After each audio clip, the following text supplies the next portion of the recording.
Mbak Khair. Mohon izin untuk share materi.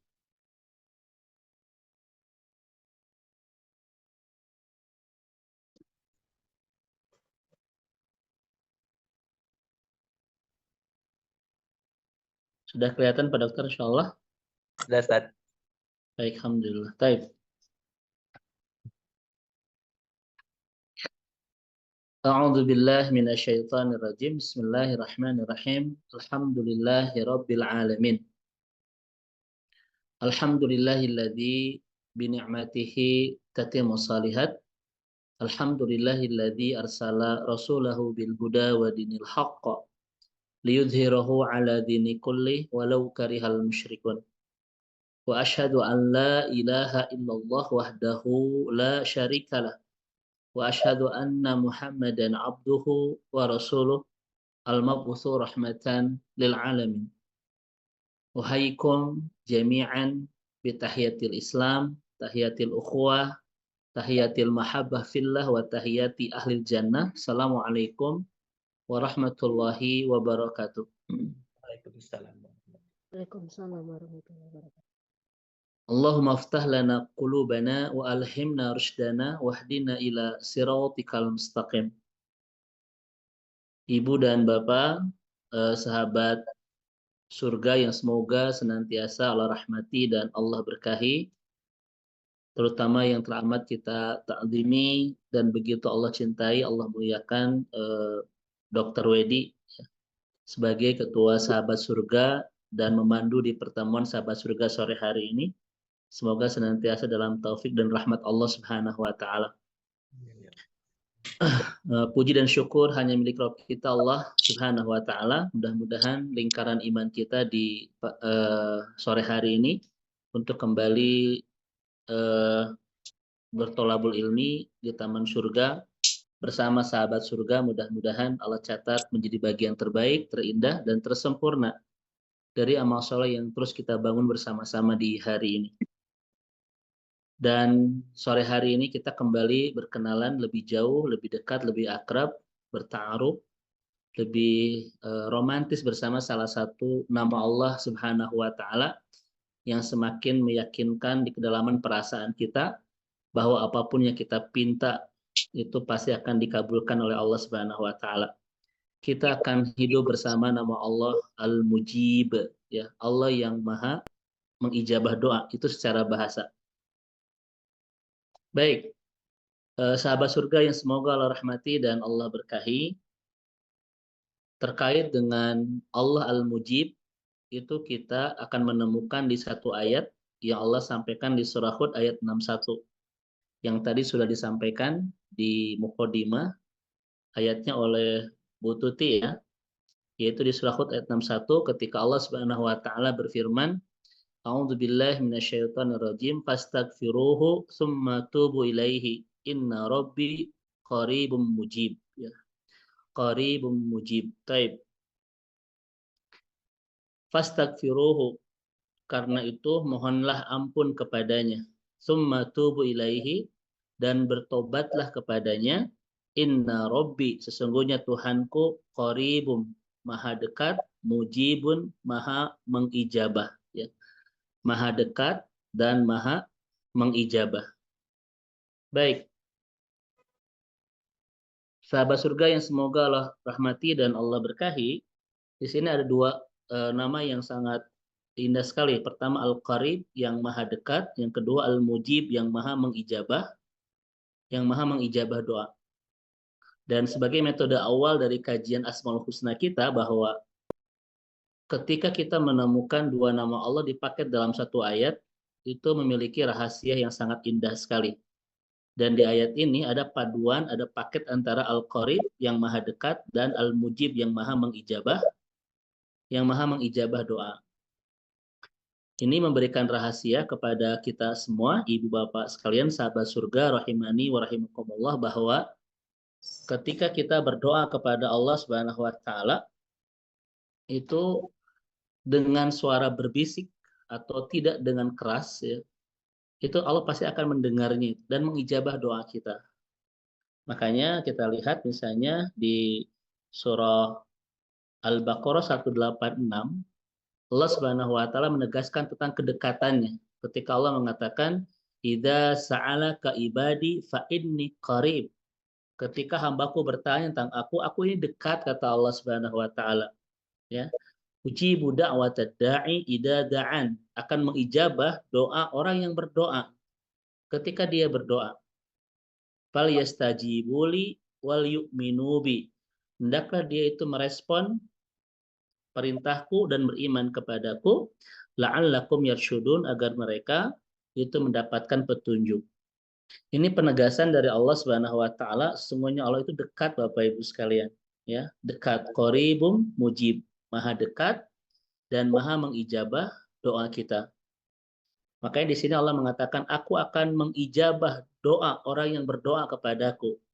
Fal yastajibuli wal yu'minu bi. Hendaklah dia merespon perintahku dan beriman kepadaku. Di ayat ini pun kita menemukan rahasia besar Pak Dr. Wedi, sahabat surga sekalian, terkait dengan bagaimana cara doa kita diijabah oleh Allah Subhanahu wa taala. Ketika Allah mengatakan ujibu da'watad da'i, Allah akan mengijabah. Dan setelahnya ada kalimat fal yastajibuli wal yu'minu bi. Paket ayat ini merupakan rahasia besar dalam Al-Quran, bagaimana cara Allah Subhanahu wa taala itu segera mengijabah doa kita. Apa syarat agar doa kita cepat diijabah? Fal yastajibuli, responlah perintah Allah, wal yu'minu bi, dan berimanlah kepada Allah. Maksudnya apa Bapak Ibu sekalian? Maksudnya adalah kalau ingin doa kita cepat diijabah oleh Allah, fal yastajibuli, cepat respon perintah Allah. Kecepatan Allah merespon doa-doa kita sangat bergantung kepada seberapa cepat kita merespon perintah Allah. Maka ketika kita cepat merespon panggilan Allah, maka secepat itulah Allah akan merespon doa-doa kita. Makanya jangan menyalahkan ketika banyak doa-doa kita terlambat, terhambat, datang tidak cepat, boleh saja disebabkan oleh keterlambatan kita dalam merespon perintah Allah Subhanahu wa taala.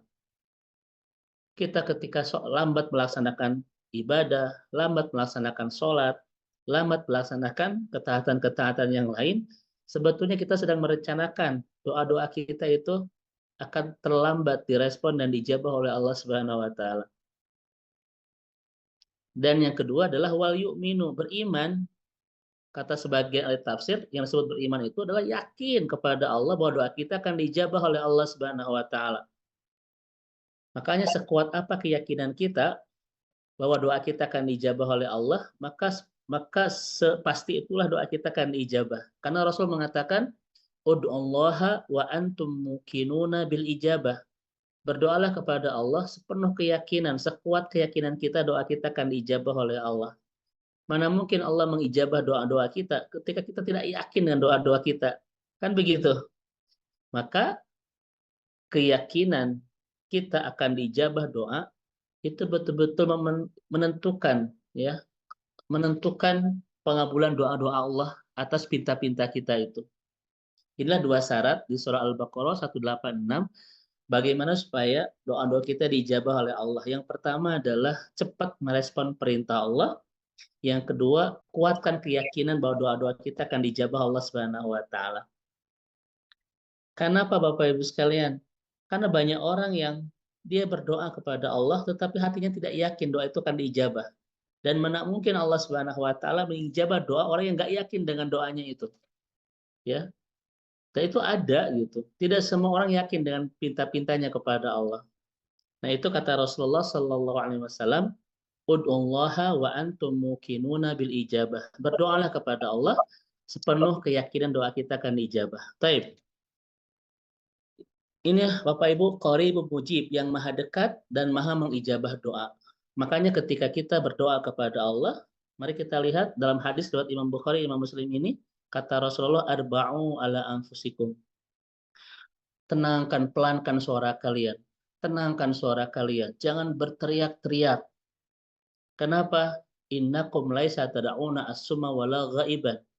Karena kita atau kalian tidak berdoa kepada yang bisu dan tidak ada atau jauh. Innakum tad'una sami'an qarib. Sesungguhnya yang kalian seru itu adalah Allah yang maha mendengar dan maha dekat.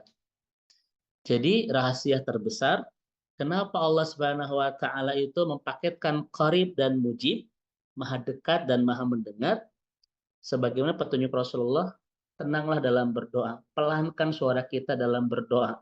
Karena kita sedang berdoa bukan kepada yang jauh dan yang tidak ada, tetapi yang dekat dan yang maha mendengar doa-doa kita. Ini rahasia. Dari surat Hud ayat 61, ketika Allah Subhanahu wa taala paket antara Al-Qarib dan Al-Mujib, ya. Bahkan Rasulullah itu pernah marah kepada para sahabat yang ketika berdoa di dalam masjid itu semuanya berteriak, semuanya itu mengeraskan suara. Kata Nabi, arba'u ala anfusikum, pelankan, tenangkan suara kalian, karena kita sedang berdoa kepada Allah yang dekat, bukan kepada Allah yang jauh yang tidak ada. Ini kata Rasulullah Sallallahu Alaihi Wasallam. Baik, Bapak Ibu, sahabat surga yang semoga Allah rahmati dan Allah berkahi. Mari kita masuk ke dalam kajian akidah lebih dalam. Kalau Allah itu Al-Wahhab, maha memberi tanpa kita pinta. Kalau Allah itu Al-Karim, ya. Kalau Allah itu Al-Karim, maha memberi, kadang melebihi kebutuhan kita. Oh, ya. Allah itu Al-Wahhab, maha memberi tanpa kita minta. Allah itu Al-Karim, maha memberi, kadang melebihi apa yang kita inginkan.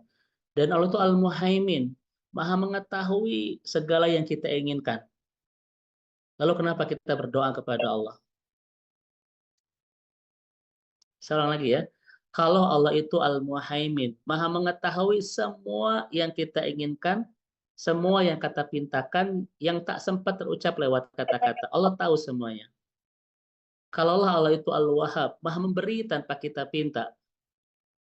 Dan kalau Allah itu Al-Karim, maha memberi melebihi keinginan dan kebutuhan kita. Lalu kenapa kita harus berdoa kepada Allah Subhanahu wa taala? Allah maha tahu keinginan kita, Allah maha memberi tanpa kita minta, bahkan Allah kadang memberi melebihi dari pinta kita. Lalu kenapa kita harus meminta dan berdoa kepadanya? Ini menarik untuk kita renungkan Bapak Ibu sekalian. Kalau kita tidak berdoa dan tidak meminta kepada Allah, apakah Allah itu tidak tahu tentang permintaan dan keinginan kita? Tahu sih.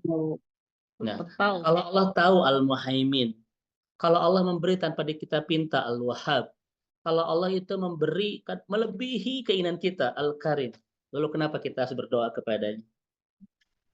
Untuk menunjukkan bahwa kita hamba ya. Karena Allah menyukai orang-orang yang berdoa. Ayo, monggo Bapak Ibu sekalian. Dan ternyata kata Dr. Amr Khalid, ketika kita tidak meminta, bukan Allah tidak tahu, betul? Allah tahu semuanya. Apa yang tak tersempat kita ucapkan lewat kata-kata, seluruh permintaan kita yang terbisik di perasaan kita, Allah tahu semuanya, betul? Bahkan Al-Wahhab, Allah itu betul-betul memberi tanpa kita pinta. Saya tanya kepada sahabat surga semuanya, banyak mana yang Allah beri, yang kita pinta, yang tanpa kita pinta? Ayo. Yang tanpa kita pinta. Yang tanpa kita pinta itu lebih banyak. Yang kita pinta kepada Allah bisa dihitung dengan jari. Tapi apa yang Allah berikan dalam hidup kita tak mungkin bisa kita hitung dengan jari, betul? Jadi lebih banyak pemberian Allah yang tanpa kita pinta itu. Kita meminta kepada Allah mungkin dengan 10 jari, minta ini, minta ini, minta ini. Tapi apa yang Allah berikan dalam hidup kita? Sama sekali tanpa kita pinta itu. Dan tanpa kita bisa hitung. Terima kasih. Betul kan? Lalu kenapa kita harus minta, harus berdoa itu? Ternyata sahabat surga yang semoga Allah rahmati dan Allah berkahi, pemaknaan Allah Al-Mujib itu bukan sekedar Allah maha mengijabah doa, tetapi innallaha yuhibbud da'i idad da'an. Allah begitu mencintai orang yang berdoa. Ya. Saya ulang lagi.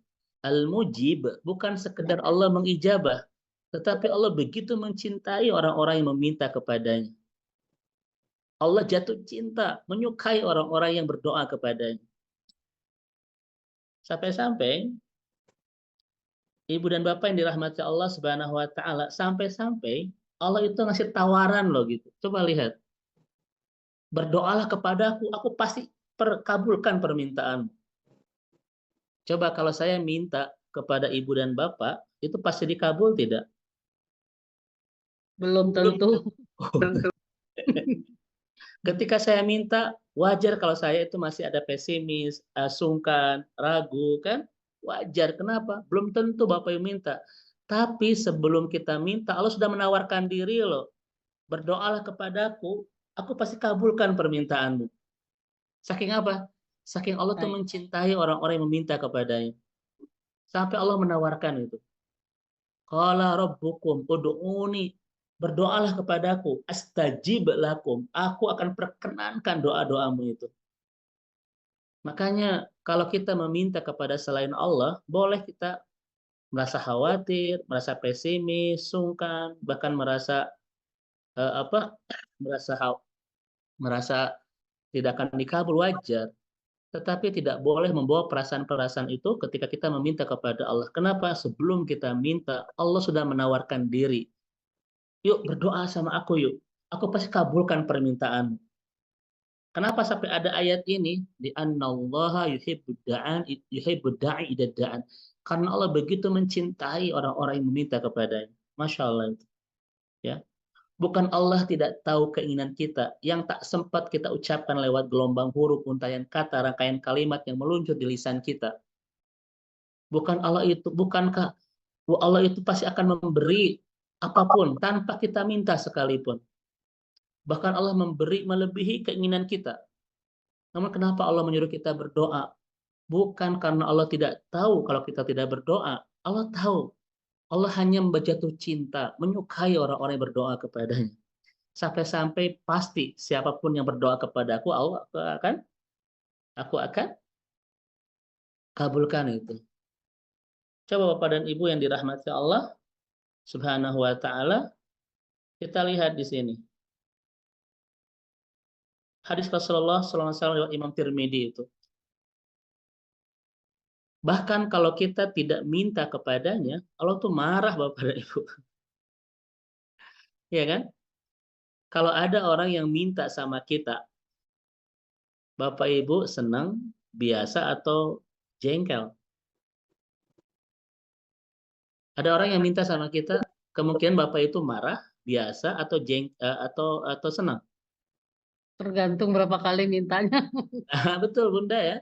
Bisa senang, bisa biasa, bisa jengkel. Tapi kalau itu orang itu terus-terusan minta sama kita, saya sih menduga kemungkinan Bapak Ibu akan Jengkel. Tapi Allah itu marah, Allah itu jengkel kepada orang yang jarang minta kepadanya itu. Artinya semakin kita minta, Allah semakin senang, semakin jatuh cinta. Man lam yas'alullaha yaghdab alaih. Dan Allah itu akan yaghdab, akan marah, akan tidak suka dan jengkel. Man la yas'al, kepada orang yang tidak minta kepadanya. Sampai-sampai begini Bapak Ibu sekalian, ya.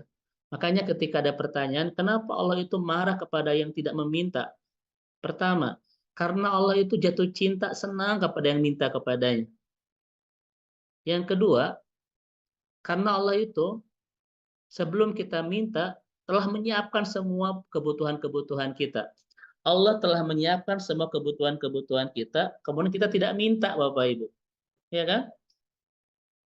Itu Allah itu marah.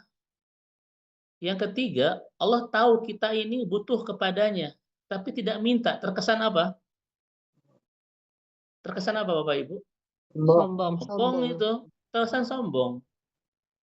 Tidak ada keperluan kita kecuali semuanya Allah yang menyediakan. Betul kan? Betul.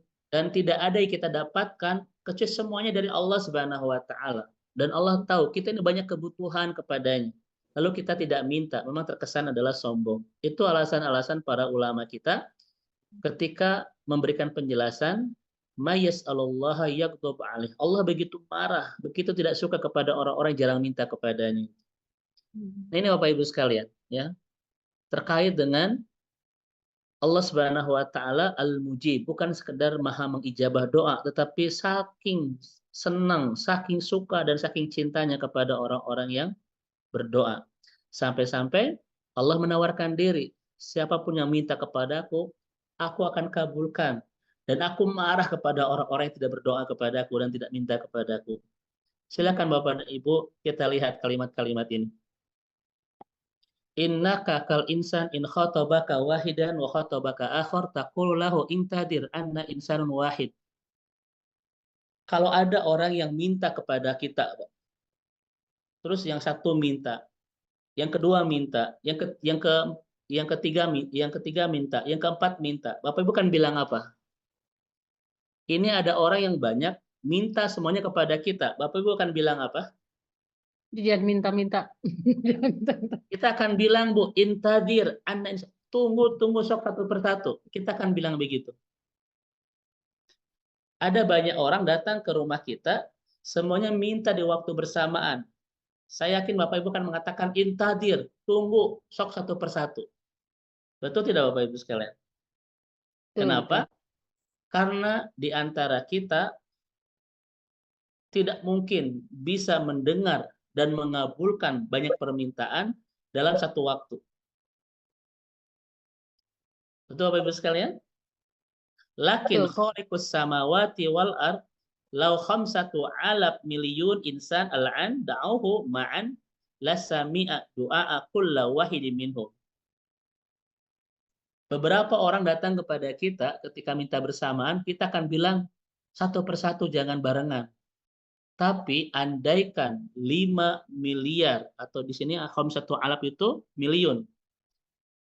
Kalau bahasa kita, andaikan semua manusia yang bermiliar-miliar itu datang kepada Allah dan meminta dalam waktu bersamaan, Allah akan mendengarkan doa mereka itu. Saking Allah itu Al-Mujib Bapak Ibu sekalian. Ya. Contoh misalnya Pak Dr. Wedi di rumah sakit ya, itu tidak bisa mengobati pasien secara bersamaan gitu ya. Suntik sama Pak Dokter secara bersamaan. Tidak bisa, pasti akan ada antrian. Kenapa? Kita tidak punya kemampuan untuk mengatasi semuanya bersamaan. Kita pun tidak punya kemampuan untuk mendengar dan mengijabah banyak doa dalam waktu bersamaan. Tapi Allah, andaikan semua manusia meminta kepada Allah di waktu yang sama, Allah dengar semuanya, dan Allah kabulkan semuanya di waktu yang bersamaan itu, walaupun permintaan mereka berbeda-beda. So, Bapak Ibu, kebayang nggak Allah itu maha mendengar, maha mengijabah doa itu? Contoh Bapak dan Ibu yang dirahmati Allah Subhanahu wa Ta'ala. Ini ada berapa orang Pak Dokter yang hadir? Ada 51 orang. Dalam waktu bersamaan bertanya kepada saya semuanya. Saya bisa dengar nggak?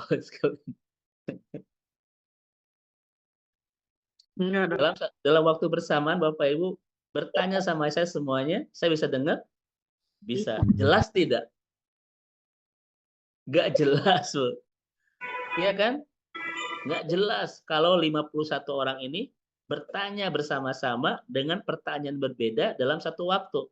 Saya akan dengar tapi nggak jelas, boro-boro menjawab, dengar pun nggak jelas. Tapi Bapak Ibu sekalian, di setiap sepertiga malam, berapa juta orang yang meminta kepada Allah? Setiap tanggal 9 Zulhijjah di Arafah, sekitar 5 juta orang berdoa bersamaan kepada Allah Subhanahu wa Ta'ala dengan doa yang berbeda-beda. Allah bisa mendengar dengan jelas tidak Bapak Ibu? Allah tidak hanya bisa mendengar dengan jelas, Allah pun kabulkan satu persatu doa-doa yang berbeda itu. Dan Bapak Ibu sekalian, kata Rasulullah, Allah tidak merasa kerepotan. Makanya apa kata Allah Subhanahu wa Ta'ala? Wahai hambaku, andaikan kalian seluruh manusia sejak awal diciptakan sampai nanti akhirat, sampai nanti hari kiamat, kemudian digabung dengan jin, kemudian meminta bersamaan di waktu yang sama, Allah akan mendengarnya dan akan mengijabahnya satu persatu tanpa merasa kerepotan. Bagi Allah seperti itu, bak seperti mencelupkan jarum ke dalam lautan. Itu kata Rasulullah Shallallahu Alaihi Wasallam. Kebayang nggak Ibu dan Bapak? Kalau Allah tidak punya kekuatan untuk mendengar doa kita bersamaan, kira-kira kita antrian ke berapa saat ini? Bu Tuti di rumah sakit, Bu Dokter, kadang bisa puluhan antrian kan? Dan kesel gitu, walaupun hitungannya berjam. Ini semua manusia harus diantri. Kira-kira kita dapat giliran tahun berapa itu? Ayo Bapak Ibu, ini Allah loh Bu. Di waktu bersamaan, dengan permintaan yang berbeda-beda, semua manusia Allah dengar semuanya dan mengijabah semuanya tanpa merasa kerepotan. Karena bagi Allah seperti mencelupkan jarum ke dalam lautan. Al-Mujib. Saking apa Bapak Ibu? Saking Allah maha mencintai orang-orang yang berdoa. Andaikan kita berdoa di satu waktu bersamaan, Allah dengar semuanya dan mengabulkan semua permintaan yang berbeda-beda itu. Allah Al-Mujib. Ini hadis Rasulullah Sallallahu Alaihi Wasallam, riwayat Imam Muslim. Makanya nanti di season kedua, ketika ada pertanyaan, Pak Dokter ya, jangan bertanya barengan Bapak Ibu. Saya akan pusing. Ya begitu. Namun Allah Subhanahu Wa Taala bukan satu dua, semua manusia miliaran itu dengar semuanya. Makanya salah satu Allah Maha mendengar, kita pun bisa mendengar. Tetapi pendengaran Allah dan pendengaran kita itu tidak sama. Allah Maha bisa mendengar segalanya. Bahkan kata Ibnu Qayyim al-Jauziyah, ada semut di kegelapan malam, di hutan belantara, sedang mengunyah daun, Allah bisa dengar suara kunyahan itu. Semut di hutan belantara, di kegelapan malam, sedang mengunyah daun, Allah Maha bisa mendengar suara kunyahan itu. Kita bisa mendengar, tapi tak segalanya terdengar. Perbedaannya, Bapak Ibu sekalian, kesempurnaan Allah bisa mendengar segalanya. Kesempurnaan hidup kita tak terdengar segalanya. Karena kalau kita bisa mendengar segalanya, hidup kita tidak akan sempurna. Betul tidak? Bapak Ibu, sore hari ini, berapa orang yang sedang menggibah kita? Bapak Ibu dengar semuanya. Kira-kira tenang nggak hidup kita ini? Ya, Pak Dokter ya. Sore hari ini ada berapa orang yang menggibah kita gitu. Aduh, itu disuudonnya, Bu. Kita bisa, Bapak Ibu bisa mendengar semuanya, suara-suara yang ada di kehidupan ini. Hidup kita nggak akan sempurna. Justru kesempurnaan bagi Allah bisa mendengar segalanya. Kesempurnaan hidup kita tak terdengar segalanya. Andaikan kita bisa mendengar segalanya, Bapak Ibu sekalian, hidup kita tidak akan sempurna. Dalam hadis riwayat Imam Bukhari, orang-orang yang di alam barzah itu dipukul oleh malaikat. Mereka berteriak. Yang teriakan itu tidak akan kuat didengar. Hanya dua makhluk Allah yang tidak bisa mendengar, as-saqalan, jin dan manusia. Andaikan kita bisa mendengar jeritan-jeritan orang yang disiksa di alam barzah oleh malaikat, hidup kita sempurna tidak Bapak Ibu? Bora-bora kita bisa kerja, betul kan Bunda Adela ya? Bora-bora kita bisa kerja, bisa nonton drama Korea lah. Betul. Kalau terdengar terus. Masya Allah Bapak Ibu sekalian. Ini perbedaan antara pendengaran kita dan pendengaran Allah Subhanahu wa Ta'ala. Masya Allah. Baik.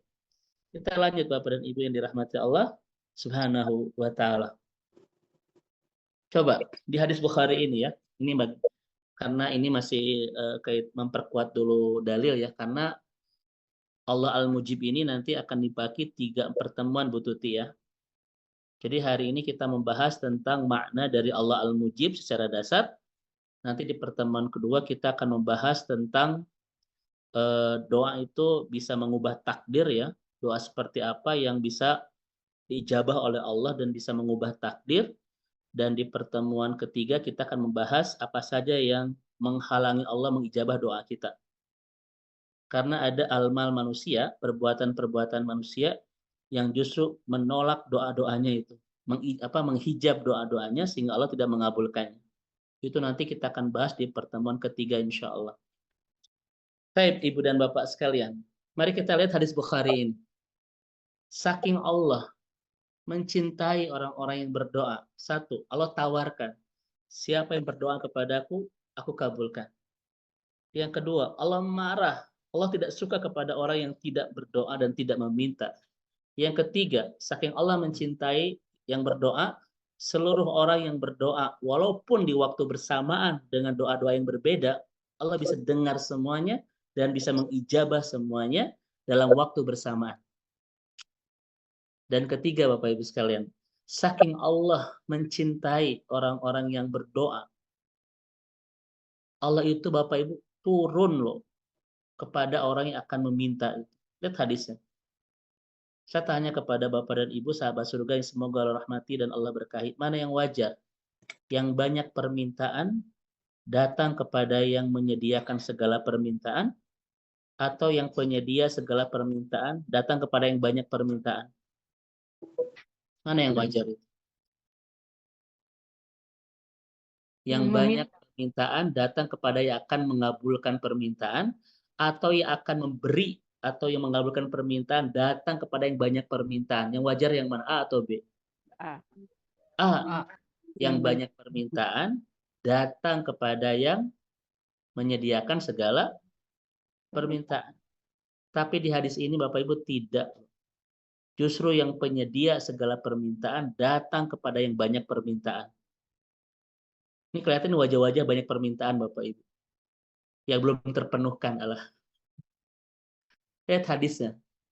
Betapa Allah itu baik banget dalam hidup kita. Betapa Allah mencintai kita dan mencintai orang-orang yang berdoa kepadanya sampai datang untuk menemui orang-orang yang banyak permintaan. Apa kata Rasulullah SAW? Tanazzalu Rabbuna tabaraka wa ta'ala kulla lailatin ila sama'id dunya hinna yabqa thuluthul laili akhir. Tuhan kita turun setiap malam menemui kita di sisa sepertiga malam. Ada kalimat kulla laila, setiap malam. Juga ada kalimat hinna yabqa thuluthul lail akhir, sisa sepertiga malam. Allah turun setiap malam menemui kita di sisa sepertiga malam. Untuk apa? Lihat Bapak Ibu doa. Siapa yang memohon ampun kepadaku, aku akan ampuni. Siapa yang meminta kepadaku, aku akan berikan. Dan siapa yang berdoa kepadaku, aku akan kabulkan. Siapa yang datang? Bukan yang banyak minta kepada yang akan menyediakan, tetapi yang menyedia segala kebutuhan datang kepada yang banyak kebutuhan kita itu. Kapan? Setiap malam di sepertiga malam. Ini menunjukkan apa? Menunjukkan Allah begitu mencintai orang-orang yang berdoa sampai menawarkan diri dan datang, coba yang betul sekali. Betul tidak? Yang jadi masalah adalah ketika yang menyediakan segala kebutuhan datang kepada yang banyak kebutuhan di sepertiga malam itu, sedang apakah yang banyak kebutuhan ini? Sedang bobo cantik Bapak sekalian.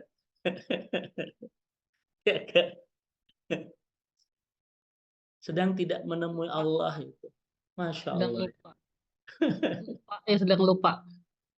Iya kan? Ketika yang akan menyediakan semua kebutuhan, ketika penyedia segala kebutuhan menemui yang banyak kebutuhan di sisa sepertiga malam, sedang apakah yang banyak kebutuhan itu?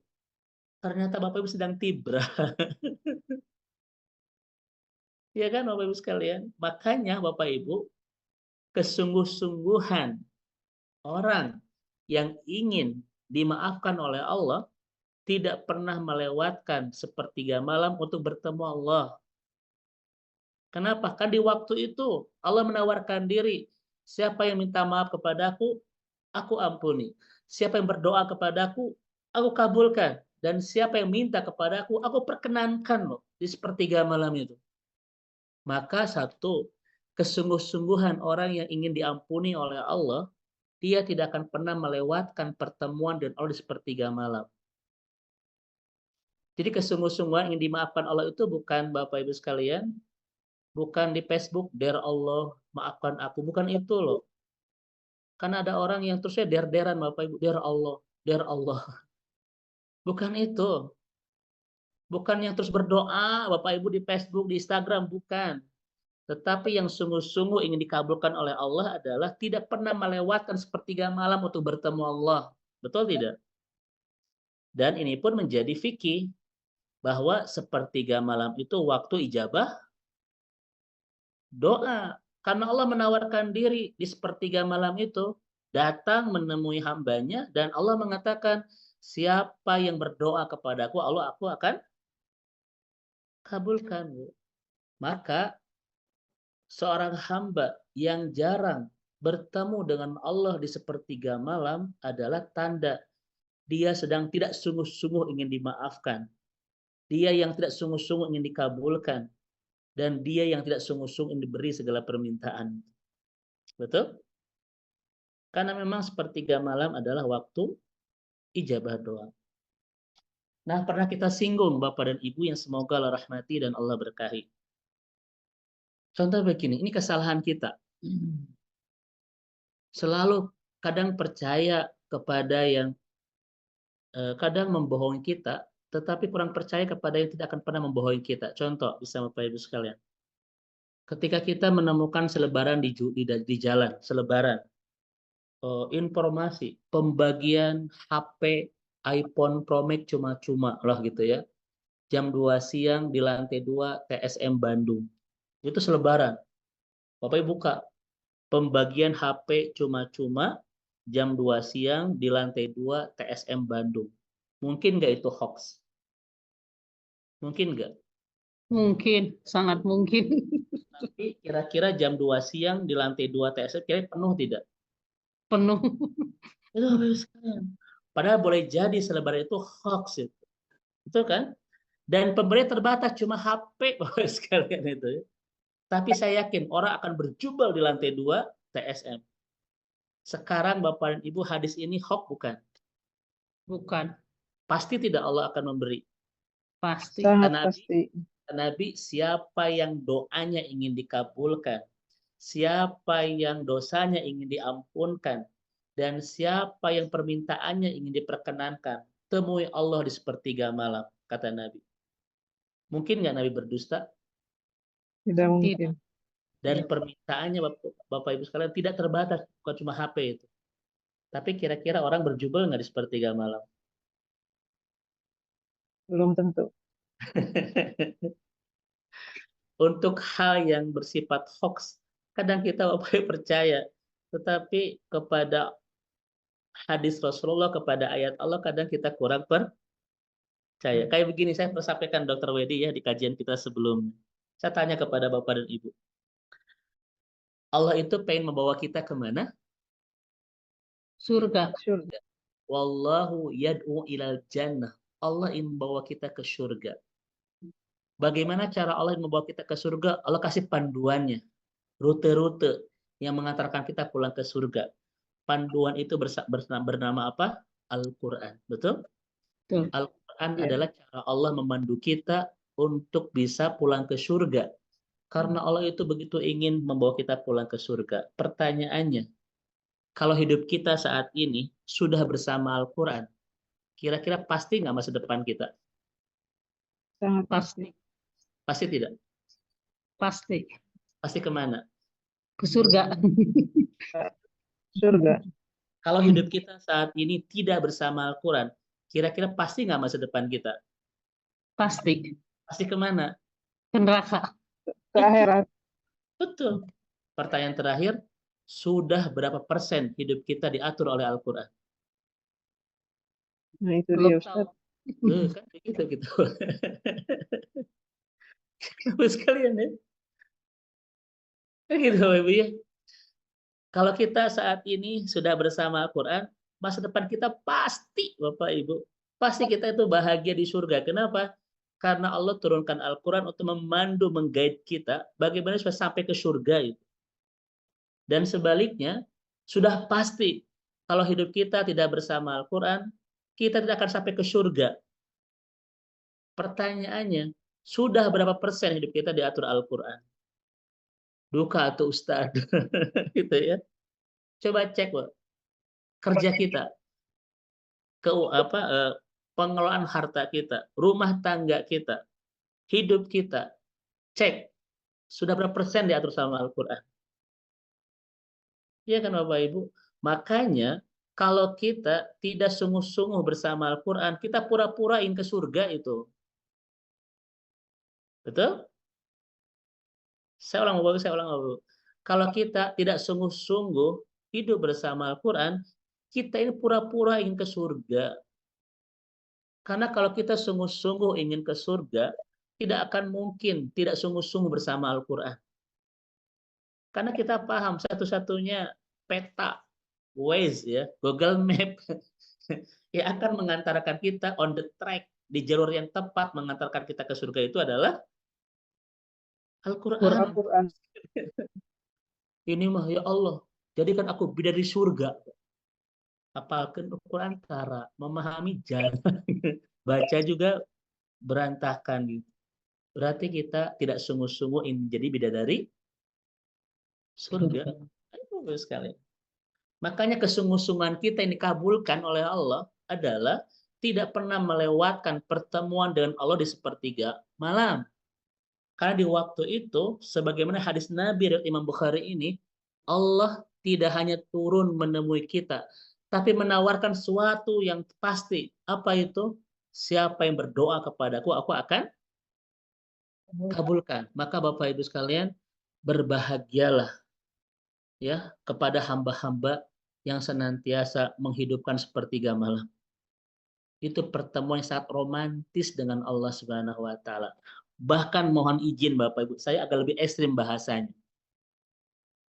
Kalau yang mencintai, kira-kira Bapak Ibu ingin senantiasa nggak bertemu dengan yang dicintainya? Ingin. Bapak Ibu. Pencinta itu selalu ingin bersama yang dicintainya. Tidak suka keberjarakan. Tidak suka dengan keberpisahan dan keberjauhan. Betul? Betul. Bapak Ibu mencintai Allah? Mencintai. Kapan waktu Allah itu datang menemui kita? Sepertiga malam. Bapak Ibu sekalian. Jadi yang sungguh-sungguh mencintai Allah tidak akan pernah melewatkan pertemuan dengannya di sepertiga malam. Berarti setiap hamba yang tidak menyiapkan diri untuk bertemu Allah di sepertiga malam, dia pura-pura mencintai Allah. Tuh. Ya Allah, aku begitu mencintaimu. Hari bangun jam 8 siang coba. Subuh kesiangan dijamah dengan duha. Jam 8. Aduh Ustadz, saya subuh tadi kesiangan. Jam berapa aku bangun? Jam 7:30 Ustadz. Memang biasanya jam 7 Ustadz. Setengah jam. Ya, maka siapa yang betul-betul cinta sama Allah tidak akan pernah melewatkan satu kali pun sepertiga malam untuk bertemu Allah. Siapa yang sungguh-sungguh yang dimaafkan oleh Allah tidak akan pernah melewatkan sepertiga malam untuk memohon ampun kepada Allah. Siapa yang sungguh-sungguh ingin dikabulkan oleh Allah doanya, tidak akan pernah melewatkan sepertiga malam untuk berdoa kepada Allah. Betul Bapak Ibu sekalian? Maka siapa yang sering melewatkan sisa sepertiga malam untuk bertemu Tuhannya, dia pura-pura ingin dimaafkan, tidak sungguh-sungguh ingin dikabulkan, dan main-main ingin diperkenankan seluruh permintaan. Ini hadisnya. Hadis riwayat Imam Bukhari. Tapi Bapak Ibu sekalian, memang sepertiga malam ini adalah milik para pencinta Allah itu.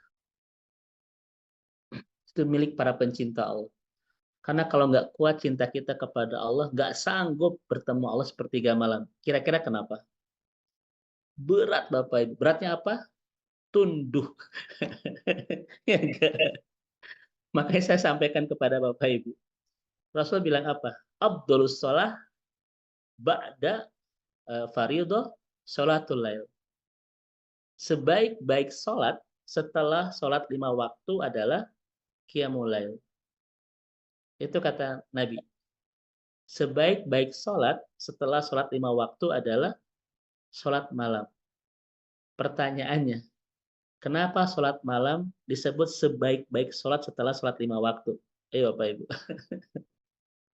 Kenapa? Berat. Karena yang lain di waktu itu, Ustaz. Kenapa coba? Karena orang yang lain di waktu itu. orang pada tidur kita berdoa.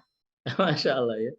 Karena Qiyamul Lail Bapak Ibu sekalian adalah ibadah yang menjanjikan pahalanya itu a'dham, sangat besar sekali. Kenapa sholat malam itu pahalanya, kata Ibnu Zawji itu a'dham, sangat besar, sangat agung, karena kita melakukannya di waktu orang sedang lalai. Dan kata Ibnu Zawji, ibadah yang kita lakukan di waktu orang sedang lalai, itu pahalanya itu sangat besar dan sangat agung. Tetapi sekali lagi Bapak Ibu, sepertiga malam itu milik para pencinta Allah. Maka kelihatan siapa yang mencintai Allah dan yang tidak sungguh-sungguh mencintainya, sepertiga malam itu akan menyeleksi semuanya. Betul? Kenapa? Berat Bapak Ibu. Jangankan untuk Qiyamul Lail kan, untuk terbangun dari tempat tidur saja kita agak berat. Makanya ada ibu-ibu kan, pas bangun jam 3 malam itu dilema sekali. Ini mau tidur, mau tahajud, mau tidur, mau tahajud. Dia betul-betul dilema di persimpangan jalan. Tidur tahajud. Ujung-ujungnya istikharah Bapak sekali. Masya Allah ya. Ini alasan kesekian ya. Bukti kesekian bahwa Allah itu Al-Mujib. Begitu mencintai orang-orang yang berdoa. Ya, sampai Allah turun menemui kita dan menawarkan sesuatu. Barang siapa yang meminta kepadaku, aku perkenankan. Barang siapa yang berdoa kepadaku, aku kabulkan. Saking Allah mencintai orang-orang yang berdoa. Masya Allah. Bahkan silakan Bapak Ibu lihat hadis ini. Saking Allah mencintai orang-orang yang berdoa Al-Mujib, Allah mencintai yang berdoa, Allah jadikan meminta kepadanya itu bagian dari ibadah. Masya Allah. Kebayang nggak Bapak Ibu? Meminta itu menjadi ibadah. Saking apa? Allah begitu mencintai orang-orang yang meminta kepadanya. Kira-kira ketika Bapak Ibu mendengar hadis ini, apa yang kita pahami coba? Doa huwal ibadah. Doa itu adalah ibadah. Apa yang kita pahami?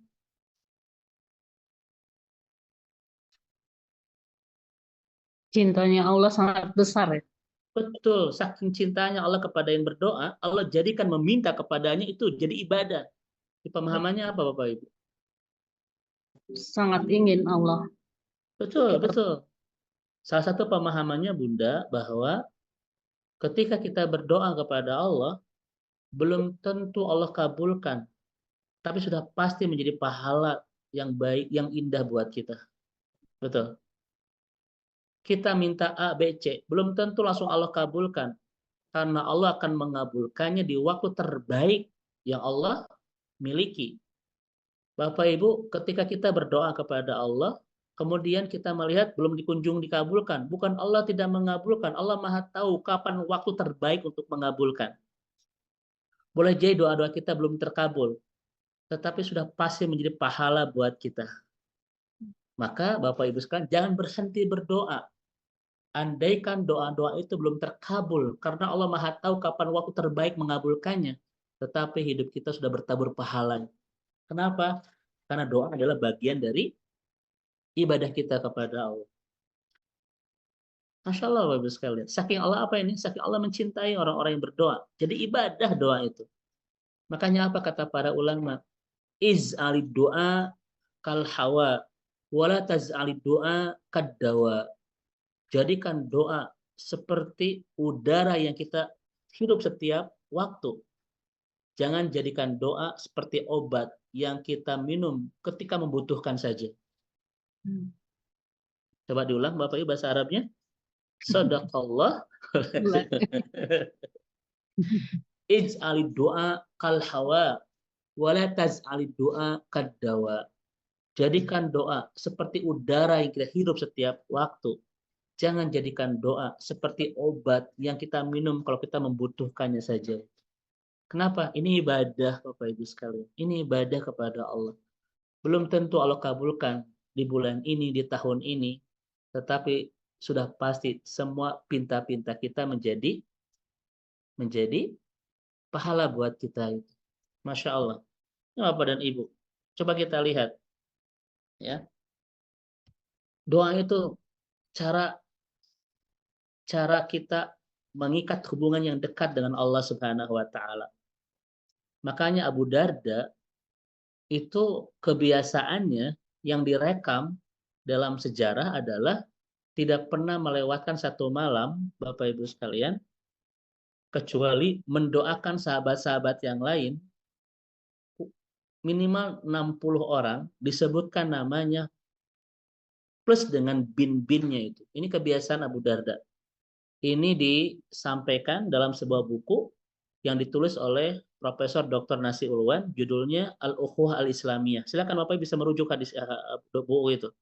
Judul bukunya Al-Ukhuwah Al-Islamiyah, karangan Profesor Dr. Nasi Ulwan, seorang rektor di salah satu universitas bergengsi yang ada di Saudi Arabia.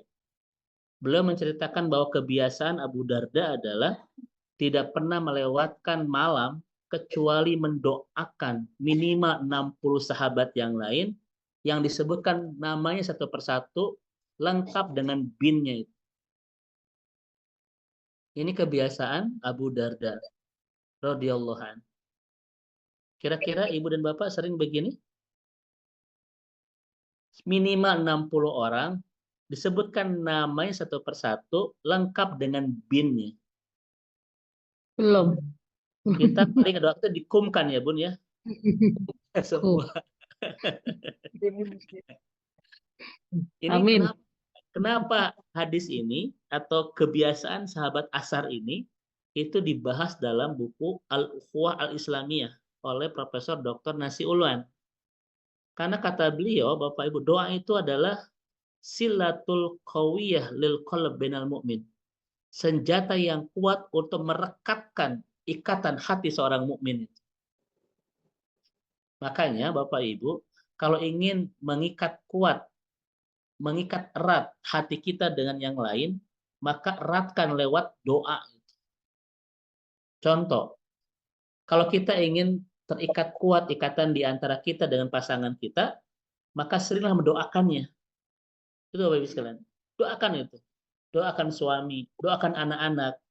Itu cara terbaik untuk mengikat hati di antara kita. Ini adalah kalimat dari Profesor Dr. Nasi Ulwan. Karena doa, Bapak Ibu, itu seni mengikat hati. Doa, fan irtibatul qalb. Doa itu seni mengikat hati. Kalau ingin ikatan hati kita, adalah ikatan hati ya. Mirip-mirip salah satu judul film. Dan cinta, Ustaz. Oh iya Pak Dokter. Kalau ingin mengikat, memperkuat ikatan hati bainana di antara kita, terutama dengan orang-orang kita cintai, maka ikatlah hati itu dengan doa-doa terbaik kepada Allah. Sebagaimana kebiasaan Abu Darda, ingin mengikat hatinya dengan sahabat-sahabat yang lain, dia tidak pernah melewatkan di setiap malam, kecuali mendoakan mereka. Disebutkan nama satu persatu, lengkap dengan bin-binnya itu. Ini Bapak dan Ibu yang dirahmati dan diberkahi Rabb kita Allah Subhanahu wa taala, rahimani wa rahimakumullah. Ya. Allah jadikan doa itu ibadah. Makanya kalau kita tidak berdoa, Bapak Ibu sekalian, kita sombong, betul kan? Kita sedang tidak ibadah kepada Allah Subhanahu wa taala dan Allah marah kepada kita. Oke. Sekarang ada bahasa yang lebih sensitifnya Bapak Ibu. Coba lihat. Saking Allah mencintai orang yang berdoa. Saking Allah menyukai dan jatuh cinta kepada orang berdoa. Allah jadikan tadi doa itu ibadah. Dan coba lihat ini Bapak Ibu. Allah berikan musibah kepada seorang hamba. Itu Pak Dokter. Saking Allah mencintai seorang hamba yang berdoa kepadanya, Allah hantarkan musibah dalam kehidupannya. Kenapa Bapak Ibu sekalian? Ayo kenapa coba? Saya berdoa.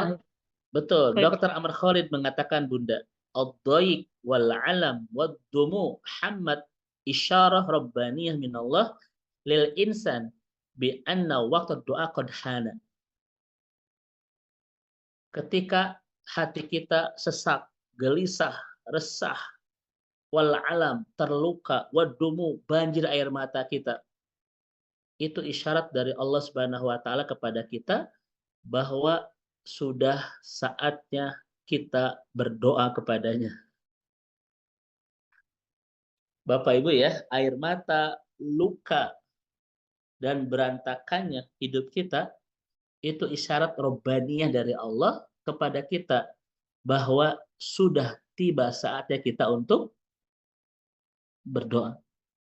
Dan musibah adalah turabbina kaifiyat doa as-sahih ila rabbina azza wa jalla.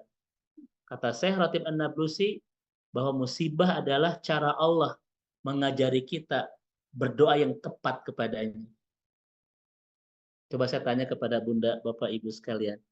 Bagaimana cara berdoa orang yang sedang hidupnya diberikan banyak ujian oleh Allah? Sama enggak caranya dengan orang yang hidupnya penuh dengan kelapangan? Beda. Orang yang sempit dan orang yang lapang, kira-kira cara berdoanya beda atau sama? Beda. Apa bedanya, Bu? Bedanya terus-terusan kalau yang sempit Sekalian terusan. Orang yang sedang kena musibah, Bu, itu cara Allah mengajari dia berdoa yang tepat kepada Allah. Karena boleh jadi kelapangan, kebahagiaan, kesuksesan membuat kita tidak tahu bagaimana cara berdoa yang baik kepada Allah. Betul? Bapak Ibu dirahmati Allah. Orang yang berdoa kepada Allah dalam keadaan hidup lapang, Bapak Ibu ya, karena senang, itu kadang tidak menggunakan hati. Kadang tidak ada tetesan air mata, kadang tidak tadoruan wa khufyatan kepada Allah. Kita bisa sambil selfie kan, Robbana atina, sambil selfie begitu, tidak pakai hati. Coba lihat orang-orang yang sedang diremuk-redamkan oleh berbanyak ujian di kehidupan, yang sedang dihantam banyak badai persoalan, yang sedang diamuk oleh gelombang-gelombang musibah di kehidupan. Berdoanya beda tidak, Pak Dokter? Beda, Bapak Ibu. Tadoruan wa khufyatan. Dia akan mengadakan tangan, akan meneteskan air mata, seakan-akan tanpa Allah dia tidak bisa apa-apa. Itulah cara berdoa yang baik kepada Allah. Makanya muncul kalimat, Bapak Ibu, Allah memberikan kelapangan agar orang tidak terus-terusan dalam kesempitan, dan Allah memberikan kesempitan agar orang tidak terlena dengan kelapangan. Saya ulang, Bapak Ibu, Allah memberikan kelapangan agar orang tidak terus-terusan dalam kesempitan. Dan Allah memberikan kesempitan agar orang tidak terlena dengan kelapangan.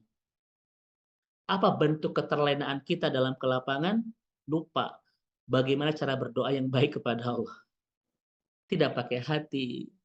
Kadang kita sambil butuh tidak butuh, Bapak Ibu sekalian. Betul kan? Bahkan bisa salah doa. Ya. Ketemu makan, Allahumma inni a'udzubika minal khubusi wal khubaisi. Salah doa. Tapi lihat orang yang sedang diremuk-redamkan oleh persoalan, dihantam ujian, diamuk gelombang masalah. Lihat cara berdoanya itu. Bangun jam 3, ambil mukena, ampar sejadah, berdiri di malam, bersujud dalam-dalam, neteskan air mata dan berdoa. Itu cara doa yang benar, kata Ali bin Abi Thalib. Makanya Pak Dokter, cara berdoa yang benar kepada Allah adalah idharu iftiqar ilallah. Menampakkan sepenuh kepakiran kita kepada Allah. Seakan-akan tanpa Allah kita nggak bisa apa-apa. Seperti seseorang yang sedang berlayar di lautan yang lepas menggunakan perahu. Kemudian perahu itu, Bapak Ibu, dihantam badai. Kemudian berantakan, dia akan tenggelam. Kemudian dia menopang ke sebuah kayu dan berdoa. Kira-kira bagaimana cara berdoanya? Dia akan berdoa seakan-akan tanpa Allah dia nggak bisa apa-apa, betul? Namun orang-orang yang tidak punya kesempitan, tidak banyak ujian, senantiasa dalam kelapangan, kesenangan. Bapak Ibu sekalian, coba lihat cara berdoanya. Kadang dia butuh tak butuh. Makanya kata Rasulullah kan tidak boleh berdoa itu pakai menggunakan kalimat insyita, Pak Dokter. Jika engkau berkehendak, itu nggak boleh. Ya Allah, jika engkau berkehendak, maafkan aku. Jika tidak, ya tidak apa-apa, itu jangan. Karena doa itu harus idharul iftikor, memaksa kepada ampuni aku ya Allah. Hidayahi aku ya Allah. Maafkan kesalahanku. Harus begitu doa itu. Betul-betul idharul iftiqar. Harus betul-betul menekan. Nggak boleh, ya Allah, jika engkau berkehendak, ampuni aku. Jika tidak, ya tidak apa-apa ya Allah. Nanti nggak boleh begitu ya. Ini doa. Ibu dan Bapak yang semoga Allah rahmati dan Allah berkahi. Maka ketika kita diremuk-redamkan oleh banyak ujian, itu cara Allah menyadarkan kita. Sudah waktunya kita berdoa kepadanya. Sudah waktunya kita meminta kepadanya. Sudah waktunya kita bersandar kepadanya. Sudah waktunya kita menjadikan Allah segala-galanya dalam hidup kita. Sudah waktunya kita menguatkan keberpasrahan, keberharapan, kebergantungan kepadanya. Itulah cara Allah Subhanahu wa taala mencintai orang-orang yang berdoa. Allah kirimkan ujian, Allah kirimkan air mata, Allah kirimkan luka, Allah kirimkan keperihan, kesedihan kepada seorang hamba. Kenapa? Karena Allah ingin membuat dia berdoa dan Allah ingin mengajari dia berdoa yang tepat kepadanya. Tapi Bapak Ibu, jangan minta musibah ketika kita ingin benar cara berdoa kepada Allah. Ya Allah, berikan aku musibah sebanyak-banyaknya, agar dengan musibah ini aku bisa berdoa yang tepat kepadamu. Jangan sekali ini. Ini Masya Allah. Kemudian Ibu dan Bapak yang semoga Allah rahmati dan Allah berkahi. Baik, kita lihat Bapak dan Ibu yang dirahmati Allah Subhanahu wa taala. Ini kalimat dari Umar bin Khattab. Saya ngasih pertanyaan kepada Ibu dan Bapak. Ini masih pertemuan awal Pak Dr. Wedi ya. Karena ini akan ada 3 pertemuan. Saya tanya. Ketika kita berdoa, Bapak Ibu, kita meminta, kemudian Allah mengabulkan, atau Allah yang menggerakkan kita untuk meminta, kemudian Allah mengabulkan. Mana yang paling tepat kalimatnya? Allah menggerakkan kita ya. Ayo. Kita meminta kepada Allah, kemudian Allah mengabulkan, atau Allah menggerakkan kita untuk bisa meminta kepadanya, kemudian Allah kabulkan. Nomor 2. Oh, menggerakkan. Bapak Allah Ibu, Yang kedua. saking Allah mencintai orang-orang yang berdoa, Pak Dokter. Allah gerakan kita untuk meminta, untuk berdoa. Masya Allah. Andai Allah tidak menggerakkan kita untuk berdoa, kita tidak bisa berdoa kepadanya. Maka ketika kita berdoa, bukan karena kehebatan kita, tapi pertolongan Allah. Makanya kata Umar bin Khattab, aku tidak peduli apakah dikabul atau tidak. Yang aku khawatirkan, aku sudah tidak bisa lagi berdoa. Oh sekalian ya. Saya tanya kepada Bapak Ibu, memang ada orang yang tidak bisa berdoa Pak Dokter?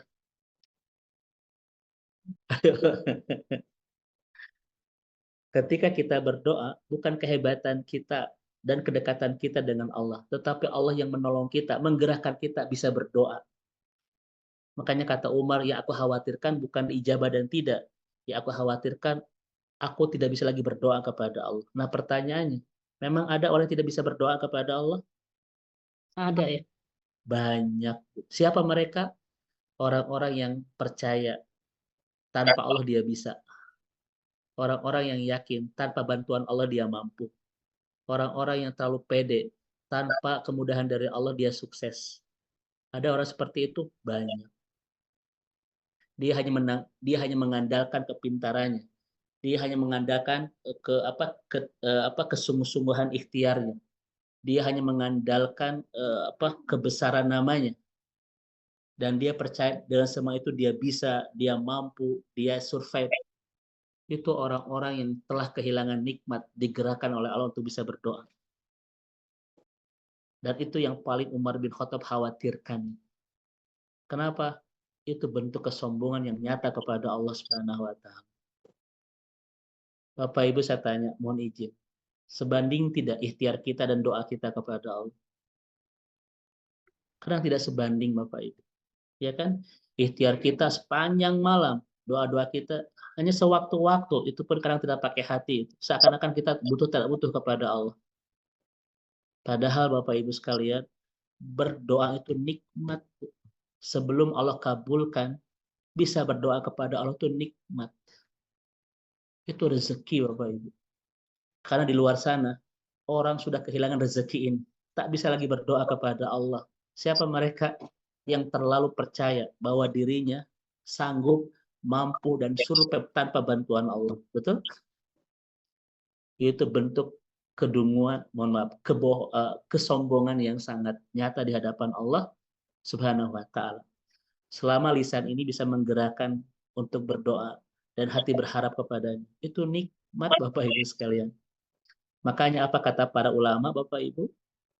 Sujud adalah momentum yang paling ajaib bagi seorang mukmin yang orang lain tidak bisa merasakan keindahannya itu. Oh, Ibu, silakan itu. Sujud adalah momentum ternikmat, terindah dan terajaib yang keindahannya tak bisa diceritakan kecuali orang-orang yang sedang melakukannya. Betul tidak, Oscar? Ya. Karena ketika kita sujud, kita bisa bercerita segala hal kepada Allah. Kenapa? Kita bisa minta apapun kepada Allah, betul? Dan itu adalah kenikmatan, Bapak Ibu, dari agama ini. Kenapa? Kita bisa bersujud. Oh ya. Makanya lihat Pak Dokter ya, orang ketika sujud berlinang air Banyak matanya, ya, ini anu sembab sariawan. apa Oh iya. matanya, keluh bibirnya, oh, berdetak jantungnya itu. Karena ketika itu dia sedang curhat, sedang cerita banyak. Dia sedang mempresentasikan hidupnya kepada Allah Subhanahu wa Ta'ala. Itu nikmat gak Bapak Ibu? Itu sebuah kenikmatan yang tidak bisa diungkapkan oleh kata-kata itu. Hanya bisa dirasakan oleh orang yang sedang melakukan sujud itu. Masya Allah. Maka musibah kalau kita sudah kehilangan nikmat ketika bersujud itu. Seperti kenapa saya itu salah satu yang paling saya sukai Bapak Ibu ketika membawa jamaah ke rumah Allah adalah ketika mengantarkan mereka mendekati multajam Pak Dokter. Itu momentum yang paling saya sukai dari seorang hamba. Kenapa Bapak Ibu? Karena ketika seorang hamba datang ke multajam di sepertiga malam itu momentum yang sangat mengharu biru, ya kan? Banyak yang tidak bisa ngomong lagi itu. Banyak yang tidak bisa berkata-kata. Dia hanya nangis saja gitu. Dia sedang bercerita hatinya kepada Allah tentang luka, tentang kesedihan, tentang ujian-ujian hidupnya itu. Yang nggak bisa digelombangkan oleh kata-kata itu. Ini Pak Dokter hanya bisa melihat multajam, nangis saja itu ya, sepertiga malam itu. Saya tahu dia sedang bercerita. Dia sedang mempresentasikan sedihnya kepada Allah. Betul? Itu nikmat Bapak dan Ibu. Ya, Masya Allah itu. Maka jangan disia-siakan Bapak Ibu. Di belahan dunia ini ada tempat ternikmat untuk mengurai air mata itu. Di sujud sepertiga malam, di multajam. Ini jangan pernah dilewatkan itu.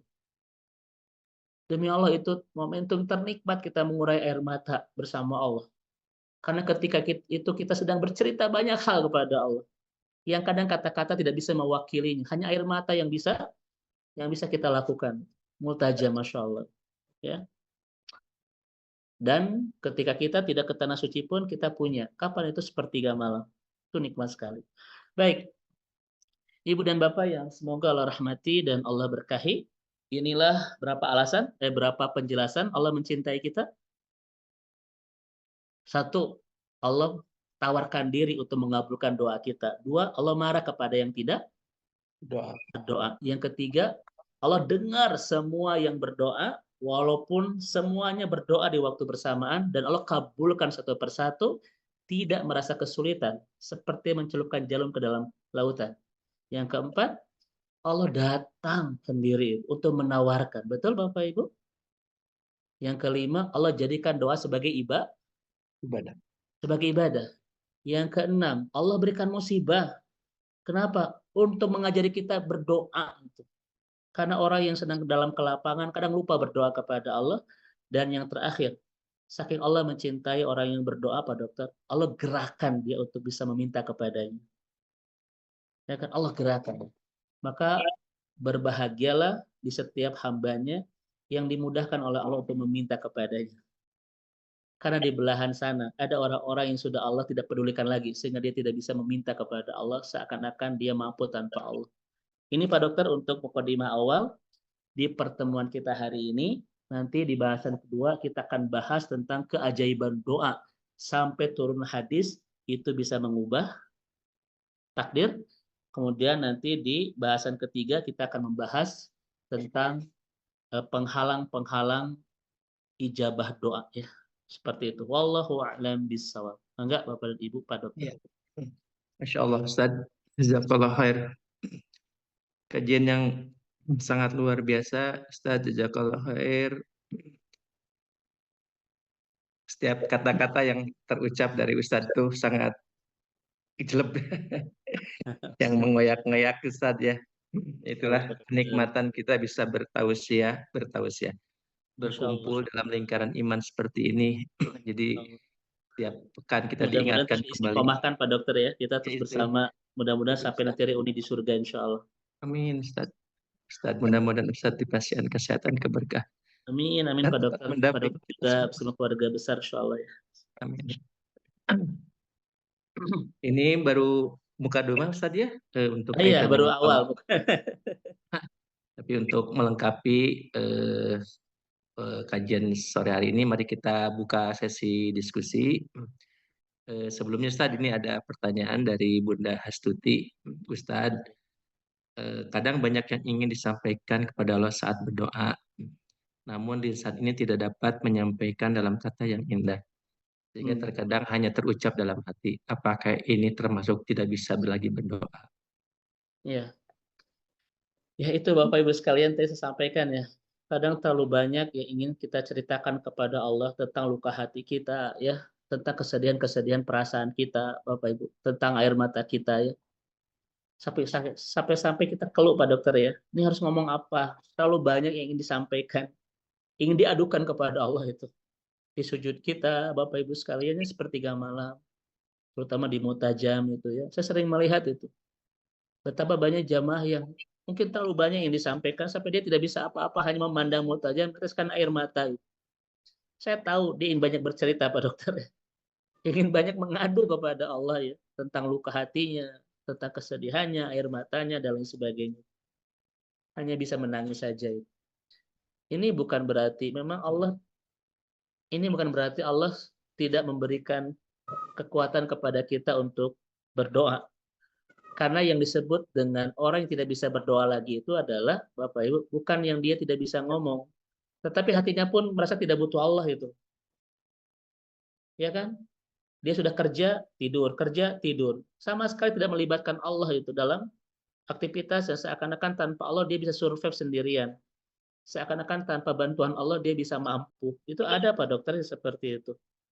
Jadi, digerakkan dan tidaknya kita berdoa bukan sekedar ucapan kata-kata yang tidak bisa Bapak Ibu, yang tidak bisa kita lakukan.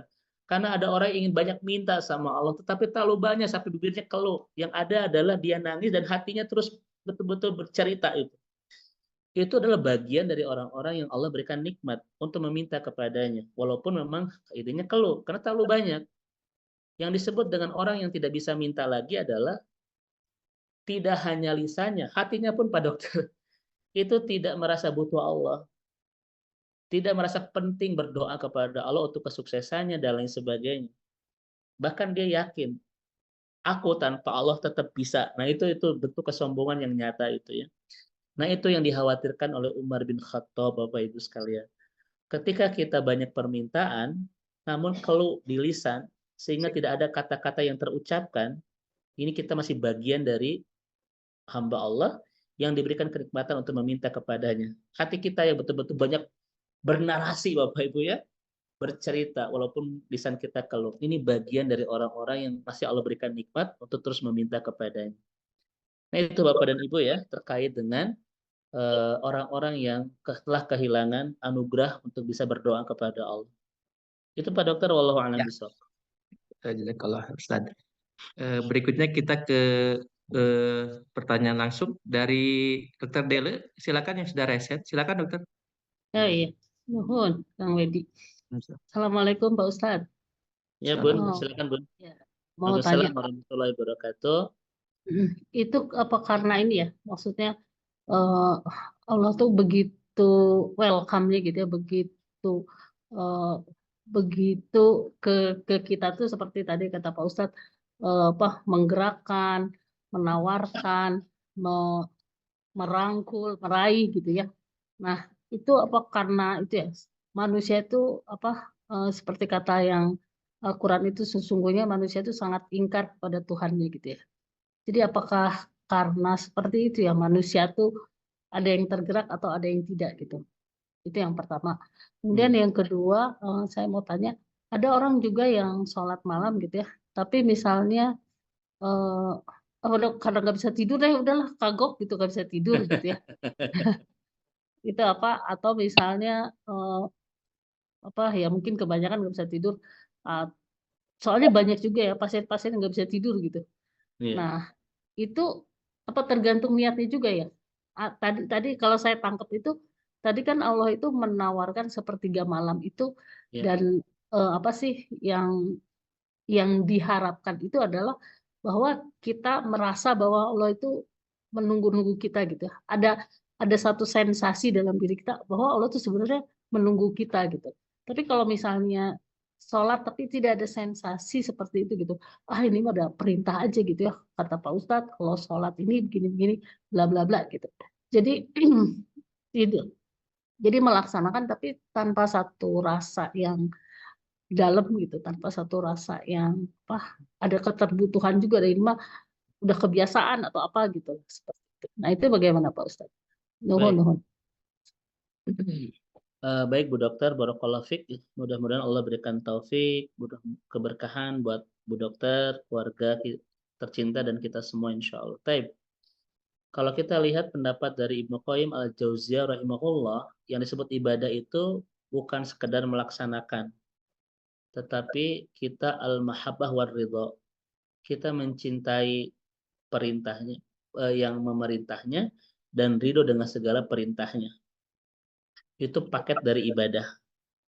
Jadi ibadah itu bukan kita melaksanakan tetapi hati itu ingkar ya, hati itu menolak kan, hati itu tidak suka. Itu bukan bagian dari ibadah. Ibadah itu paketnya adalah mencintai penyuruhnya dan ridho dengan suruhannya itu. Itu paket syarat dari sebuah aktivitas disebut dengan ibadah. Ya kan? Begitu. Dari sini maka kita menemukan konsep bahwa ibadah bukan segala gerak, tetapi melibatkan ruh dan keimanan spiritual kita. Itulah nanti yang disebut dengan kehusyuan, gitu ya. Maka tidak ada kata khusyuk di ibadah gerak saja, karena khusyuk ini kan melibatkan hati kita, perasaan kita.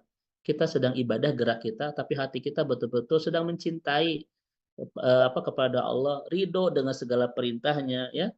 Itu namanya khusyuk.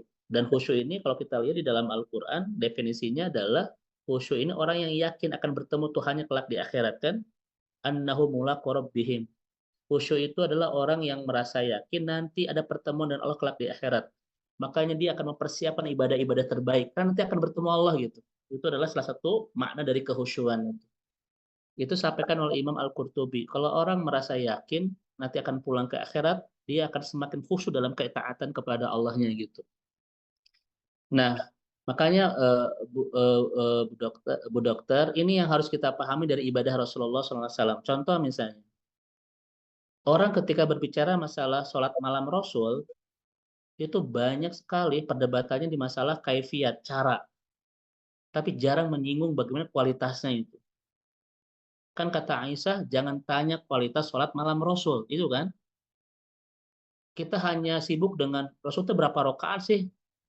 Ya, Rasul itu bagaimana cara melakukannya sih? Berapa lama, berapa rakaat? Itu aja perdebatan kita. Dan jarang menyinggung tentang bagaimana hebatnya sholat malam Rasul kan begitu. Dan ternyata kata Abdullah bin Sakhar, kata Aisyah, Rasulullah itu ketika sholat malam itu jarang tidak menangis, ya kan? Bahkan sampai kata Abdullah bin Sakhar, itu ketika Rasul itu ruku, itu punggungnya itu kayak apa ya, kayak apa ya, bergetar gitu, seperti tungku panci yang di dalamnya ada air bergolak gitu. Rasul itu merasakan isak tangis gitu ya. Bahkan pernah Bilal itu melihat Rasul itu habis sholat subuh, berusaha sholat malam, sampai bersimbah air matanya sampai jatuh ke sejadahnya itu. Kata Bilal itu, ya Rasulullah kenapa harus sampai segininya gitu. Engkau adalah hamba yang sudah Allah ampuni dosa-dosa Anda. Tapi apa kata Rasulullah? Ya Bilal, afala takuna abdan syakuro.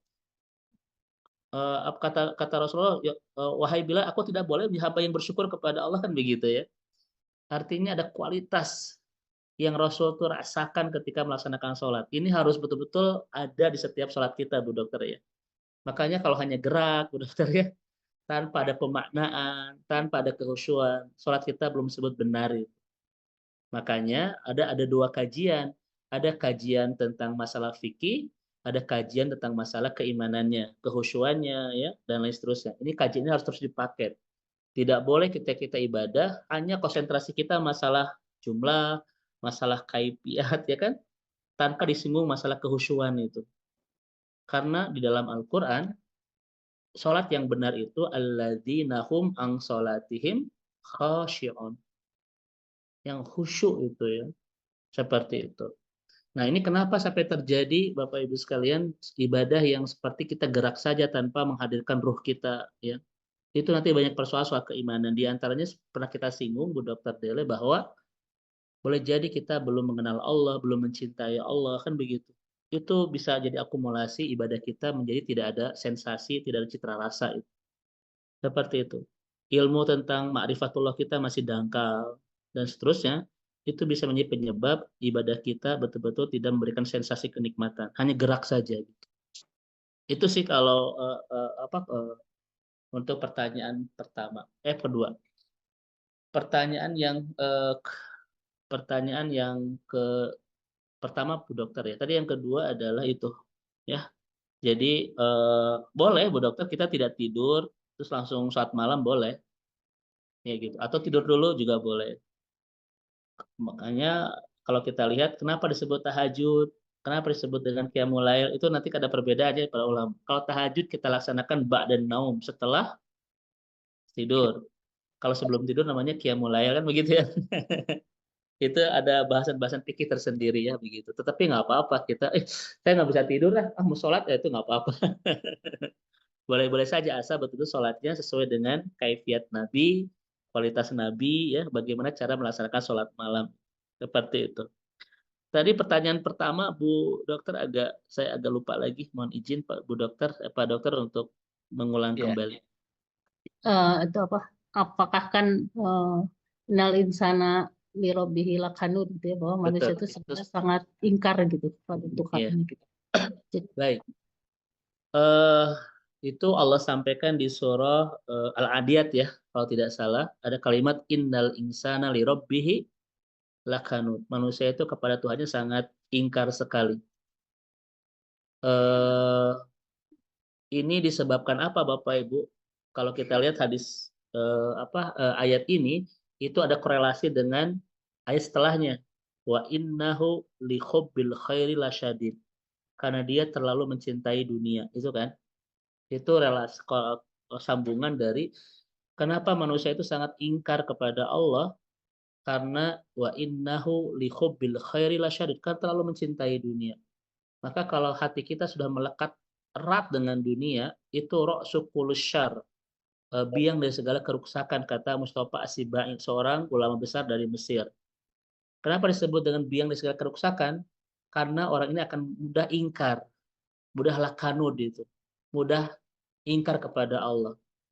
Karena Bu Dokter, ibadah-ibadah yang kita lakukan sebetulnya secara kasat mata tidak ada kepentingan dunia, betul kan? Tetapi semuanya kepentingan akhirat secara kasat mata. Makanya orang yang terlalu mencintai dunia akan ingkar kepada Allah karena ibadah-ibadah Allah itu sama sekali secara kasat mata tidak ada kepentingan, tidak ada keuntungan dunia itu. Coba sore hari ini Pak Dokter kita ngaji. Keuntungan dunianya apa? Buang-buang waktu. Ya kan?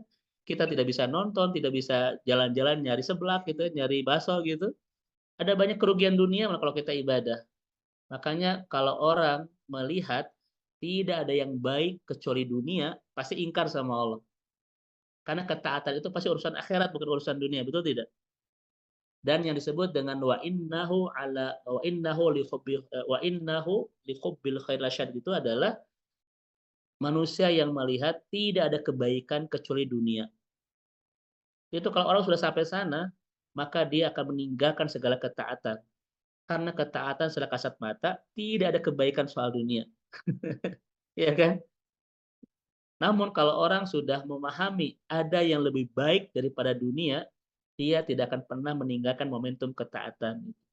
Karena semua ketaatan itu pasti bercerita tentang bagaimana cara kita bahagia di kehidupan yang lebih baik daripada dunia. Itu salah satu bentuk dan penyebab keingkaran manusia kepada Allah, terlalu cinta dan melekat perasaannya dengan dunia sampai-sampai watadarunal akhirah. Dia akan menggampangkan, mengentengkan urusan-urusan akhirat. Kemudian ingkar, Bu Dokter. Nah, terkait dengan doa tadi ya, pertolongan dari Allah kalau doa itu. Pertolongan dari Allah, Allah yang menggerakkan kita berdoa, kemudian Allah yang mengabulkan doa-doa kita. Saking Allah mencintai kepada orang-orang yang berdoa. Itu mungkin Bu Dokter mohon izin untuk komentar di pertanyaan pertama. Wallahu a'lam bishawab. Ya, turun Ustaz. Berikutnya Teh Lina. Teh Lina, mangga Teh. Ya.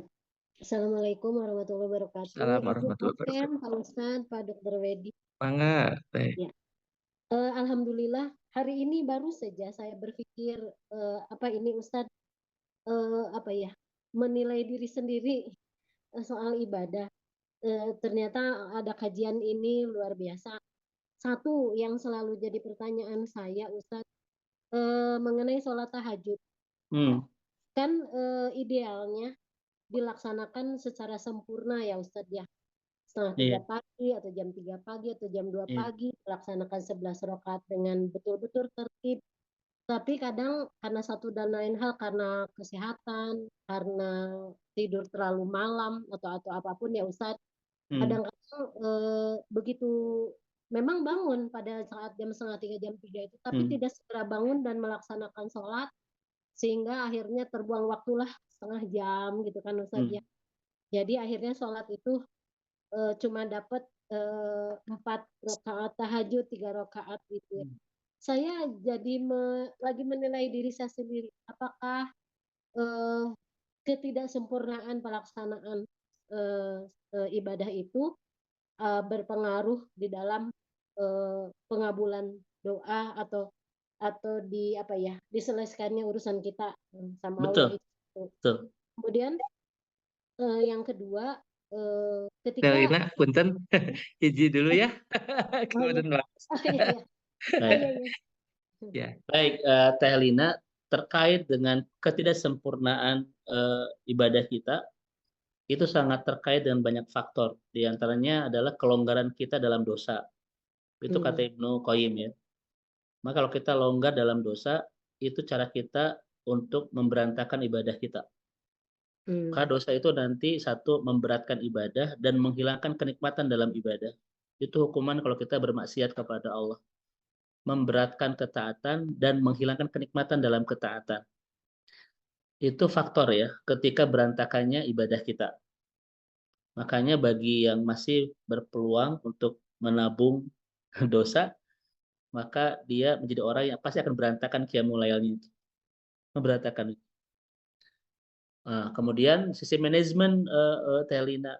Kalau kita lihat memotret Rasulullah Pak Dokter ya, betapa hebat cara dia tidur, betapa hebat cara beliau itu konsumsi makanan. Karena dua hal ini sangat berkaitan dengan kesempurnaan qiyamul lail kita. Makanya kalau ingin betul-betul sempurna qiyamul lail kita ya, maka perhatikan cara tidur kita dan perhatikan cara cara konsumsi makanan kita. Karena dua hal ini sangat berpengaruh sekali. Contoh misalnya Teh Lina, kalau kita tidak qailullah, tidak tidur siang, kemudian tidak cepat tidur setelah Isya.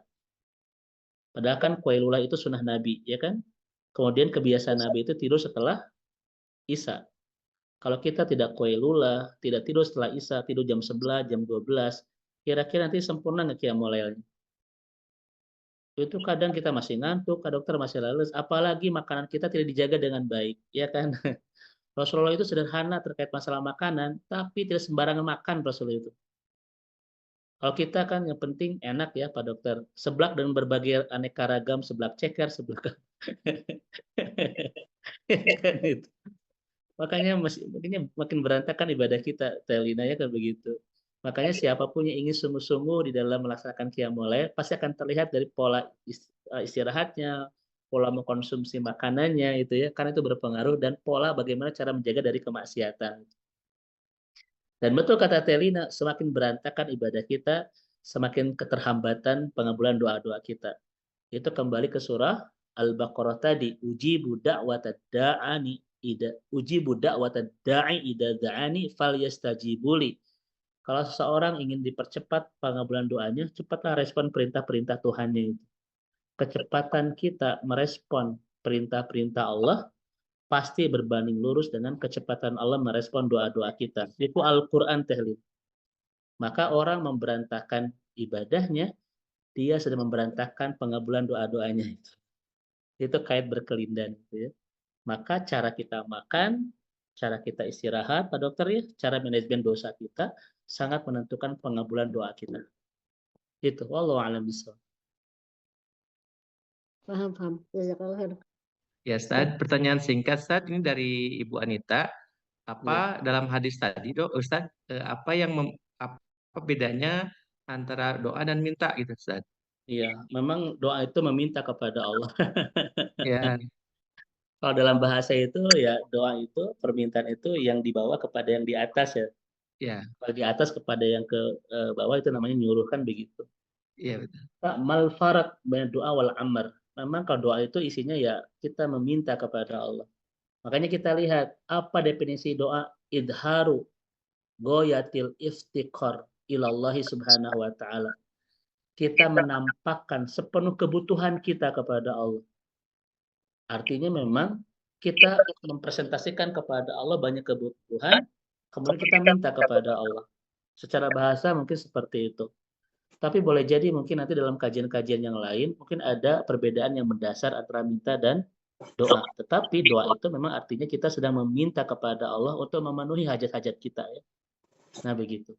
Nanti akan disinggung Pak Dokter, doa apa yang terbaik untuk kita pinta sama Allah.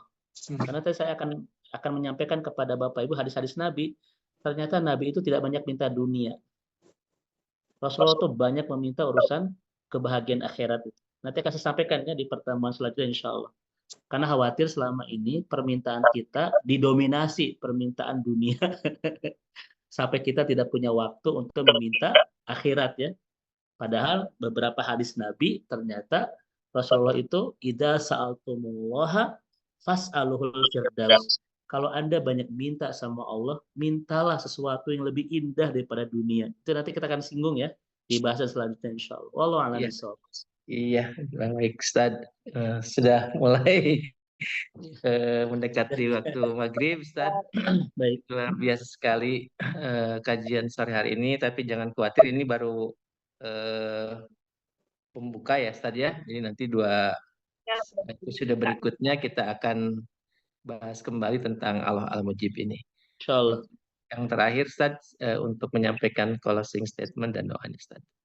Iya, Silakan. Ibu dan Bapak sekalian, seperti misalnya tentang Allah Ar-Razzaq, itu bukan sekedar Allah memberi rizki ya, tapi Allah yang menciptakan rezeki, Allah yang menciptakan pemberi rezeki, pemakan rezeki, Allah yang menciptakan sumber-sumber rezeki, dan Allah yang mengantarkan rezeki ke pemakan rezeki itu Ar-Razzaq.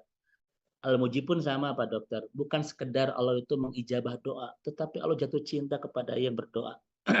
Dan 7 alasan tadilah kenapa Allah itu mencintai orang-orang yang berdoa. Itulah Al-Mujib, bukan sekedar mengabul, tapi jatuh cinta kepada orang-orang yang banyak berdoa. Oleh karena itu, Ibu dan Bapak sekalian, salah satu cara untuk dicintai oleh Allah adalah banyaklah meminta kepadanya. Kan begitu. Ibu juga kalau yang dicintai suami, banyak minta kepada suami. Tapi jangan salah minta, Bu Dokter ya. Ibu satu, minta dimaafkan, minta didoakan, dan minta nasihat. So, coba lakukan kepada suami akan makin jatuh cinta kepada ibu. Tapi kalau salah minta iPhone, ya minta itu, saya tidak jamin itu. Begitu Pak Dokter ya. Minta kepada Allah cara membangun istana cinta yang indah kita bersama Allah Subhanahu wa taala. Ini dulu sebagai mukadimah awal, nanti kita akan dalamkan kembali kajian ini di pertemuan kedua dan ketiga insya Allah. Itu yang saya sampaikan Bapak Ibu sekalian, saya persilakan kepada Dr. Wedi. Wallahu a'lam bishawab. Yes. Baik Bapak Ibu sekalian, ini baru pembuka. Sekali lagi jazakallah khair Pak Ustadz Dedi atas kajian yang sangat luar biasa. Sekali lagi mohon izin informasi nanti jam 8 ada kajian dengan Ustadz Dudi Mutakin ya di Al-Madani. Kita akan bahas tentang Al-Mutafifin insya Allah. Nanti jam 8. Siap. Nanti linknya di grup. Ustaz. Boleh, Ya, insya ini Allah. beberapa Tadi beberapa sudah masuk di grup WA Sahabat Surga. Nanti kita akan kirim video YouTube-nya dan juga notulensi dari kajian sore hari ini. Supaya berkelanjutan saja. Nah, kita sekali lagi ini adalah kajian tentang Asmaul Husna. Ini sudah hampir 3 tahun kita membahas ini, belum selesai juga ya. Insya Allah, tapi insya Allah lah. Ini adalah luar biasa sekali untuk mendekatkan kita pada Allah, mengenal Allah dengan Asmaul Husna-Nya. Bapak Ibu, mari kita akhiri pertemuan sore hari ini dengan membaca hamdalah dan kifaratul majelis. Alhamdulillahirabbil alamin. Subhanallah.